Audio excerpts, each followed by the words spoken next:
Tired of seeing the same old videos slapped together? Only on Night Flight can you see takeoffs to the latest trends in today's music, fantastic feature films, video profiles, new sounds, heavy metal heroes, directions in jazz, reggae sunsplash, Mr. Bill, film and video gallery, video vault, and off the wall, Night Flight. Where would your weekend be without it? It's Night Flight, all night. Friday and Saturday at 11, 10 Central on USA. Welcome to the Cinematic Void Podcast. Cinematic Void is a cult film series that hosts screenings in the Los Angeles area as well as virtually. I'm your host, Jim Branscombe, and joining me as always is... Hey, it's Nick Vance, Paranoid Futures on all social media. You can find Cinematic Void on the World Wide Web at cinematicvoid.com, as well as Facebook, Twitter, Instagram, YouTube, and all major podcast platforms. If you want to support The Void, you can join our Patreon. Not only do you get cool perks, but you make this podcast possible. All right, Jim. What are we getting into today? Well, for this episode, we have a special guest who is KJ from Night Flight. We recorded this episode back in the summer, and due to, well, a bunch of things, we didn't get a chance to put it out to now. So please enjoy this episode. And if you're looking for more new episodes of the Cinematic Void Podcast, we have a year-ending best of or whatever our favorites of 2022 episode dropping soon. So check that out. And otherwise, enjoy this episode of the Cinematic Void Podcast. Joining us now is the producer, brand managers, also does social media, writes the blurbs, basically keeps this beautiful entity known as Night Flight afloat. Please welcome the Void, KJ Howell. KJ, how are you doing? I am great. Thanks so much for having me. We've talked off and on a little bit about many things and cult cinema and stuff, so I'm really happy to have you on and be able to talk about what was I think, an instrumental thing for me growing up, which was Night Flight.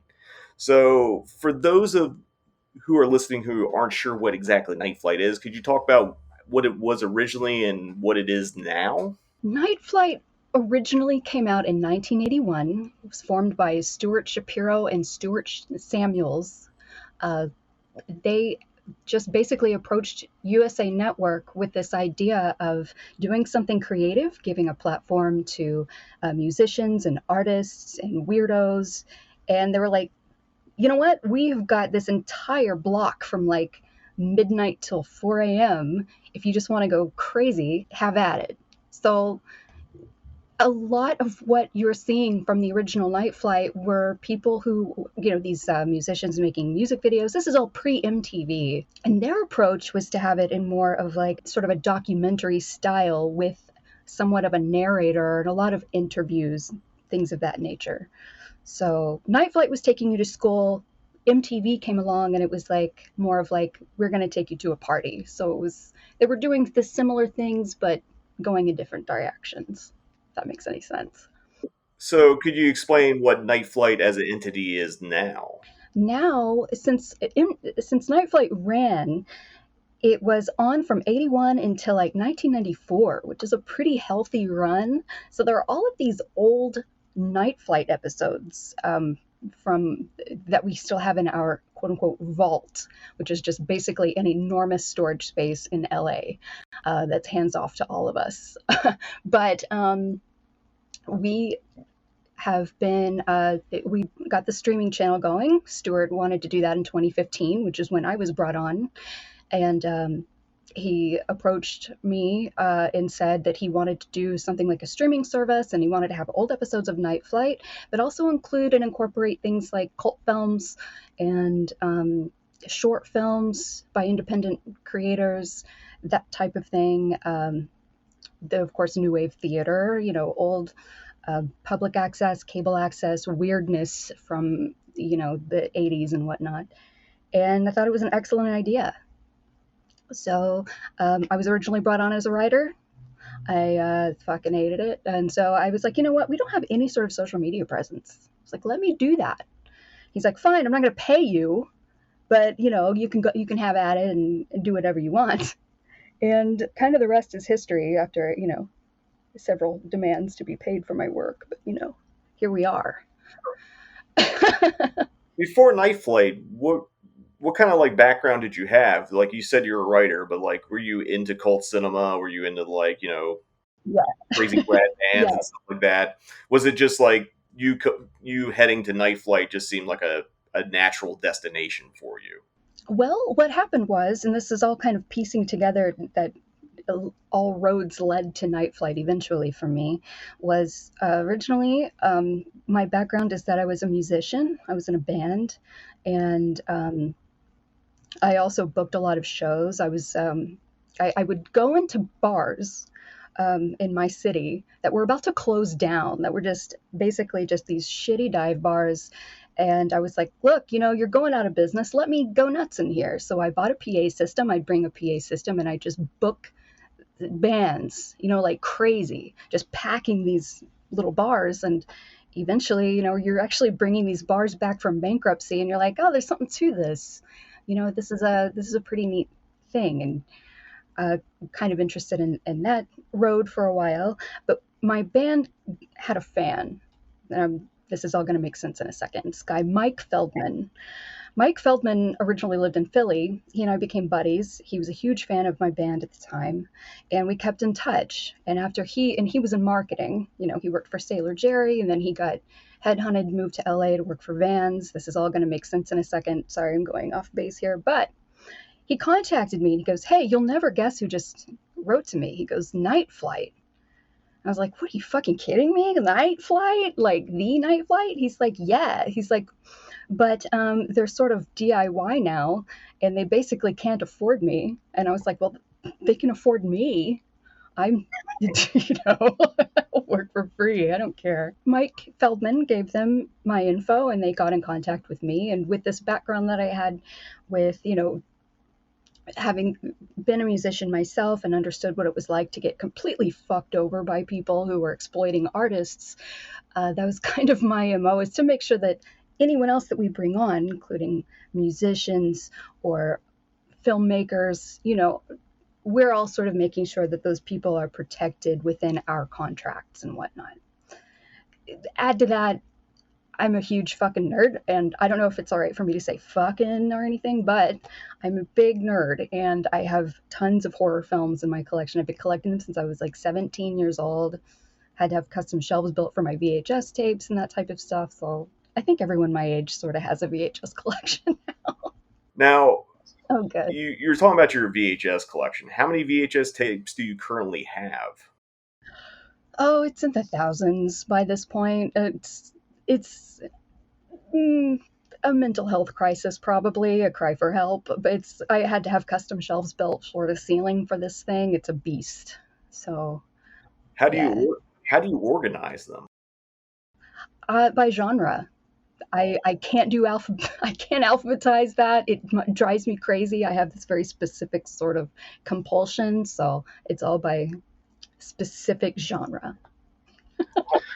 I'm always curious about how collectors organize their media, be it like records or like VHS or Blu-rays or whatever. And everyone has something else, but for some reason, alphabetical is just like the most insane to me. Even though I guess you've got to be a fucking serial killer to do it that way. Like how that would drive me crazy. It's too mathematical, in a way, in its own way. I could never do it or keep up with it. Now, speaking of tapes and media and stuff like that, what you said the vast Night Flight archive of what went on air is in a warehouse or a garage or a storage space in Los Angeles. How do you guys go about deciding what you're pulling and what's getting digitized and what goes onto the platform? Oh, easy. Whatever won't get us sued.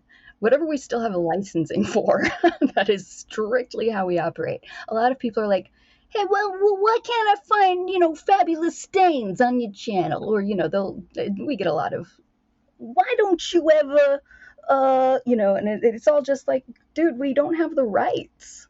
I wish it were, that we had some really beautiful answer to give you, but really it's just we can't afford to be sued. Not again. So, that's what it all boils down to. But, we're working on some things. We're working with some different distributors and whatnot that help us out. But as far as original Night Flight episodes go, we've got a guy and he picks through things and, there's some cherry picking that goes on sometimes with these episodes. We take everything that we still own the rights to, like say like Grace Jones interview. We'll take that out of the episode, but we are not allowed to show, the 2-hour film that's in the middle or something like that. However, we do keep the original commercials for a lot of these episodes, which we were doing just to check out to see if it would have a good response originally, and people lost their minds over these original commercials. So we kind of left them in. It's part of the fun. I mean, I agree with that. As someone who uses a lot of commercials for my like in theater walk-ins, and like when I was during the pandemic, when I was really doing my online streaming version of what I did it more like an up all night format. So I put commercials back into the movies because there's something to be said about like how commercials were made in the 80s and 90s, and like they're just kind of different, and like they feel like they're part of the show in a weird way, where like now I see a commercial, I feel disconnected from like whatever the fuck I'm watching. Well, commercials were weirder back then, and there were just a lot less, there weren't the rules that are in place. It was like a process of going through what can we get away with. So they were just a little weirder, more hardcore, more ethereal. They were cartoonish. There's just something about the 80s that has this sincerity to it, because, we hadn't hit the 90s, hard nosedive into the 90s cynicism yet. So there's this real sincerity about the 80s. There was no self-awareness. We weren't looking at what we were doing. I mean, look at the fashions and the music and a lot of it, there was nothing ever like it before. And there can't be since, because we're too self-aware now. And cocaine's not as good. Cocaine. Yeah, man. It's very good point. When people like talk about like, oh, I want to recreate an 80s vibe for my movie, it's like you're never going to do it, because one, you're not doing like truckloads of cocaine. Like I always say the perfect example of 80s cinema and cocaine is Any Which Way But Loose, because no, that movie would never been made without cocaine. I can't see anyone go into the boardrooms like, what's a good movie? Clint Eastwood, bare knuckle boxing, and a fucking orangutan. That can only be made on cocaine. Oh, so many things are like that too. I mean, it's just even the horror films back then, nothing can replicate that era. Yeah. If you try to do it, it's just comes off so bad, and Yeah. Filmmakers, you want to make better movies? Do cocaine. There we go. That's our cosign for the day. Speaking of movies, though, the Night Flight has a really excellent curation of cult cinema and stuff like that. And I think there's also band documentaries, and you work with a lot of boutique labels and record labels. Can you talk about the curation process for Night Flight?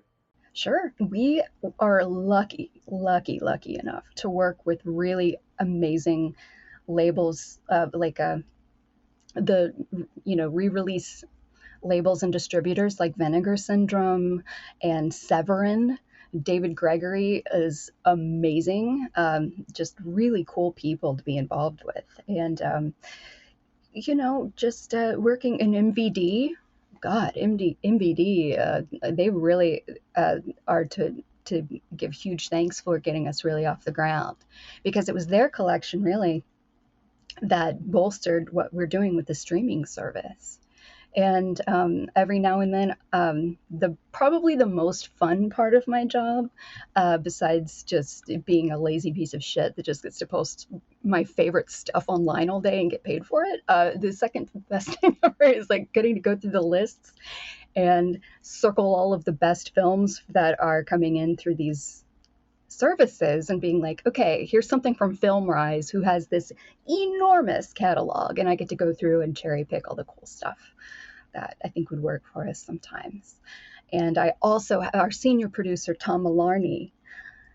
Tom is really amazing in a lot of ways. He's the backbone of this operation, in that he does like the technical stuff, and that he works on the contracts and that type of thing. So, and his taste level is I'm just really lucky to be able to work with someone who appreciates this type of thing and isn't just a fucking suit, which would just destroy the whole experience for everyone, to make it corporate. Besides all the films and that kind of stuff, you were instrumental in creating what I'd consider probably the first really new content for Night Flight, which was the Night Flight Slumber Party. Do you want to talk about how that came about? Yeah, I would love to actually. God, the Night Flight Slumber Party, just like a Lisa Frank meets shit show, like craziness. It was really hard to really get it going, get the funding for it. But I worked with Nick Brewer from the Found Footage Festival, and he and I worked really well together. We played off each other well, and I approached him. He was probably the fourth host that I had approached to have do this. Like, everyone had fallen out at that point, just leading up to it. And it was like, Jesus Christ, give me a break. But yeah, I'd had this idea. I was like, I'm in this position where, these celebrities are fans of Night Flight. And I want to exploit that, for our benefit and theirs, but in a fun way. I had put together something with Gerald Casale of Devo the following year, for right before these fun plague times, for a New Year's Eve special. Jerry Casale owns a vineyard, and I'm getting way off topic again, like going fucking crazy, but like it all ties together. No. When we hear about Devo members with vineyards, we're gonna have to talk about that because yeah, Gerald Casale is like he's like a major foodie and like wine connoisseur. He bought a vineyard, and his wine is like really, really good. There's a weird fact about me. I know a lot about wine because I've had to have, when you're a musician, you have to have a side job, and mine was always a server or waiter. And I've inexplicably been trained in fine dining, and I know wine and all of that crap, and boring you to tears over there. But his wine is fucking good. Just to get that out of the way, I was like, and I was doing some social media work for Devo at one point.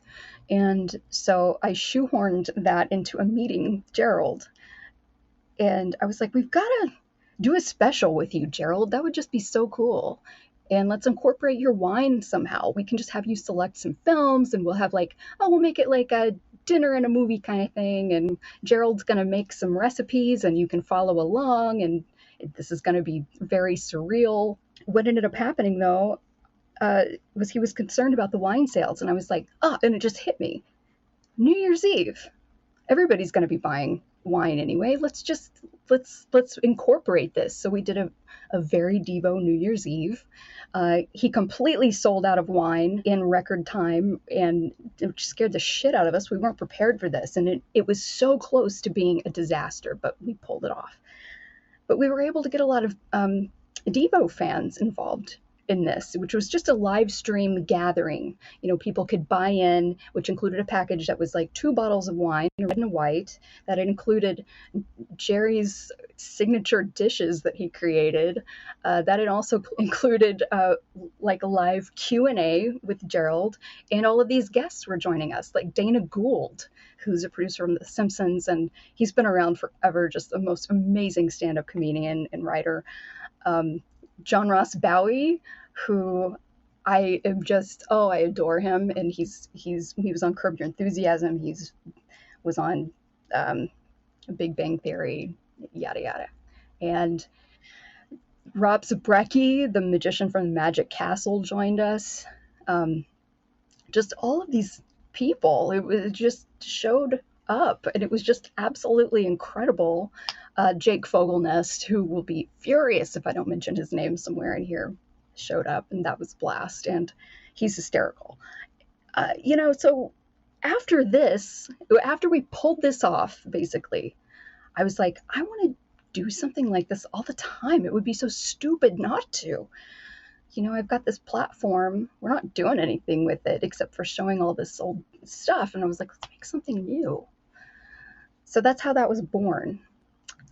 We've got 4 episodes live and up right now on the streaming service, Night Flight Plus, that you can check out. We interview Fred Armisen. We talked to Rachel True from The Craft, who is amazing. And we talked to Pete and Pete from Nickelodeon, like all grown up Pete and Pete. It's super weird. You have to see it. And, just the most amazing group of people just came out of the woodwork to help us with this project. And we still have forthcoming 2 more episodes, one with Dana Gould and another with Will Wheaton. So that's super exciting to have that come through. Possible season 2 coming up, maybe. There's a possible guest. I can't say who it is yet because nothing's been confirmed, but someone who was involved with RuPaul's Drag Race. Could be really cool and interesting. So we'll see. That sounds excellent. Would you want to see Night Flight do more things like the Slumber Party and do more original programming to go with the archive stuff? Absolutely. Yeah, I would. I would like to see some spin-off things go from there. We worked with Susan and Denise, who we had on as, Susan and Denise are these performance artists who create these videos for their own channels. They dress in drag, they put on these skits, and they're hilarious, and they're way cooler than me. And I was just really fortunate to get to be involved with Susan and Denise. And I would love to see Susan and Denise spin off what they're doing, which is, it's very reminiscent to me of like Art School Girls of Doom type of liquid television feel. I'd love to see them really take off. But yeah, and I would love to see some more bands like do live band projects. Like we had the Residents do a live performance special for us. That was fucking awesome. And Def Rain, who is an incredible band that if you haven't heard of them, please look them up. I think you'll really love them. And Plaque Blake, who is like an S&M performer from Nebraska, and is just this hot guy in a leather thong, and who the fuck doesn't love that? So I would love to see more of that type of thing. We're working with record labels now. We work with Sub Pop and Deus Records, fucking incredible label. Sacred Bones. We're just really fortunate to work with a lot of these people. I would just like to see that expand in a lot of new and creative ways. Where do you see Night Flight as a brand? I hate the word brand, but for lack of a better word, where do you see Night Flight, the brand, heading towards in the future? What kind of expansion would you like to see for it? Obviously, you talked about like having more original content, but do you see doing like live events or anything like that, or just what's your vision? My vision is to just, this vision would have to be heavily funded. But yeah, my vision is just expansion. And it's not just about giving a platform to artists, which is what we've always been doing. It has to be more than that.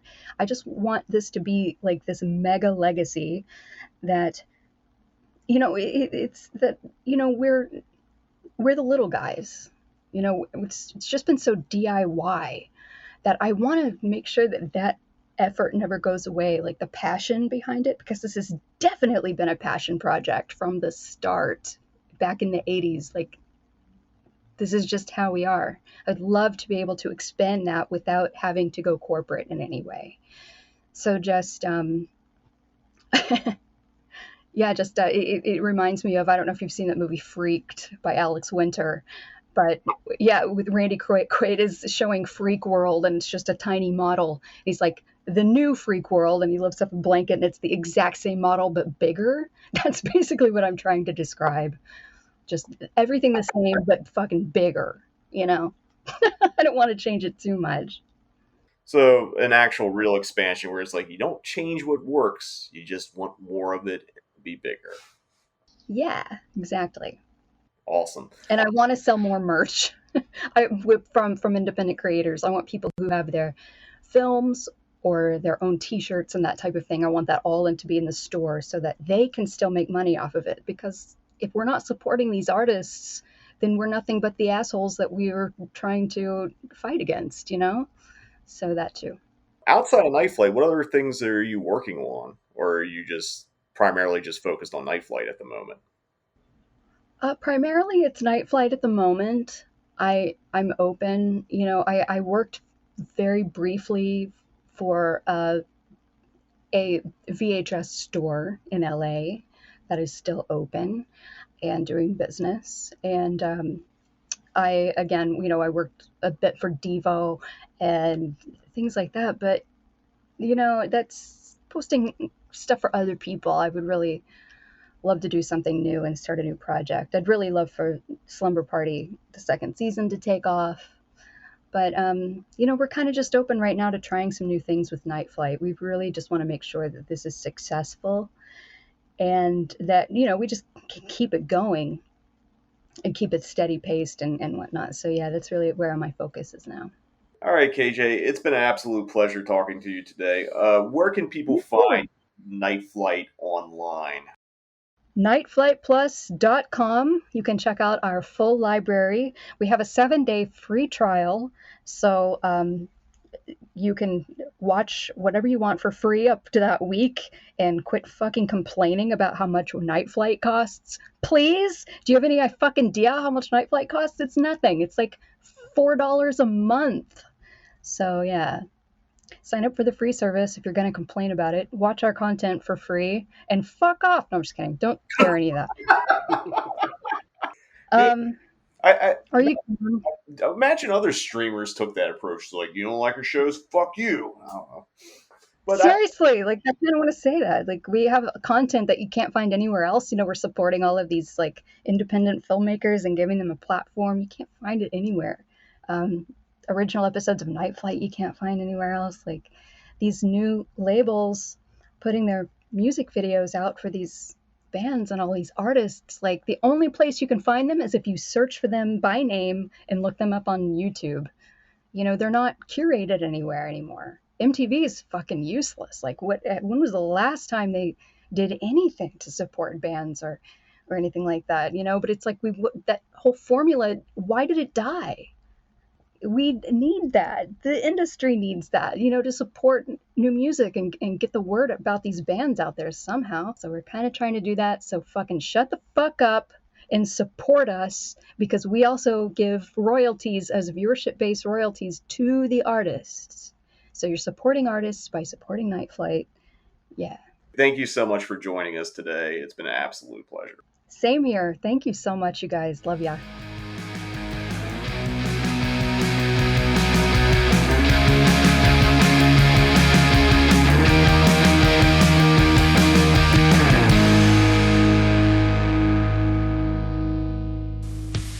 For people who take their rock and roll seriously, Night Flight delivers.